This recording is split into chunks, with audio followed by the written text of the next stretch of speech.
సంవత్సరం star హీరోలందరూ theatres వస్తున్నారు. Crazy combinations ని, అంతకంటే ఇంట్రెస్టింగ్ స్టోరీస్ ని సెట్ చేసి ప్రొడ్యూసర్లు ఈ సంవత్సరం భారీ సినిమాల్ని బరిలోకి దింపుతున్నారు.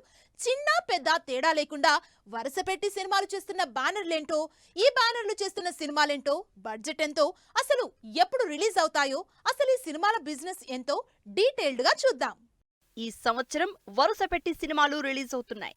స్పెషల్లీ స్టార్ హీరోల మోస్ట్ అవైటింగ్ మూవీస్ థియేటర్లోకి వస్తున్నాయి. పెద్ద సినిమాలు చేయాలంటే మామూలు విషయం కాదు.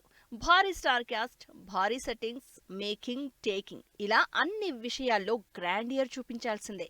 మరి ఈ రేంజ్ లో చేయాలంటే బడ్జెట్ కూడా 100 కోట్లు ఉండాల్సిందే. అలా దాదాపు 700 కోట్ల బడ్జెట్ తో సినిమాలు చేస్తోంది మైత్రి మూవీ ప్రొడక్షన్స్. లాస్ట్ ఇయర్ 8 సినిమాలతో ఆడియన్స్ ని ఎంటర్టైన్ చేసిన మైత్రి ఈ సంవత్సరం ఆల్రెడీ 4 సినిమాలతో బిజీగా ఉంది. వీటిలో పుష్ప 2 400 కోట్లకు పైగా బడ్జెట్ తో తెరకెక్కుతోంది. బన్నీ, సుకుమార్ సక్సెస్ఫుల్ కాంబినేషన్ లో తెరకెక్కిన పుష్పకి సీక్వెల్ గా వస్తున్న పుష్ప 2 భారీ బడ్జెట్, భారీ స్టార్ క్యాస్ట్ తో అంతకు మించి భారీ ఎక్స్పెక్టేషన్స్ తో తెరకెక్కుతోంది. ఈ సినిమా ఆగస్టు 15న గ్రాండ్ గా రిలీజ్ అవుతోంది. పుష్పతో Mythri one of the top production house అయిపోయింది. దాంతో సక్సెస్ఫుల్ కాంబినేషన్స్ వెతుక్కుంటూ వస్తున్నాయి మైత్రికి. పవన్ కళ్యాణ్, హరీష్ శంకర్ క్రేజీ కాంబినేషన్ లో మొదలైన ఉస్తాద్ భగత్ సింగ్ మూవీ మైత్రి మూవీస్ లోనే తెరకెక్కుతోంది.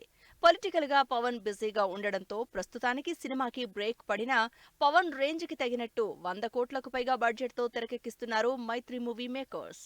మైత్రి చేతిలో ప్రస్తుతం 4 సినిమాలున్నాయి. వాటిలో మలయాళంలో నడిగర్ తిలకం అనే కామెడీ డ్రామా మూవీని కూడా ప్రొడ్యూస్ చేస్తున్నారు. ఓన్లీ పెద్ద సినిమాలే కాకుండా కంటెంట్ ఉన్న చిన్న సినిమాలు కూడా చేస్తోంది మైత్రి. ఈ సినిమాలతో పాటు రవితేజ, గోపీచంద్ మలినేని కాంబినేషన్ లో కూడా సినిమా అనౌన్స్ అయింది. 100 కోట్లకు పైగా బడ్జెట్ తో ప్లాన్ చేయడంతో ప్రస్తుతం ఈ సినిమాకి బ్రేక్ పడింది.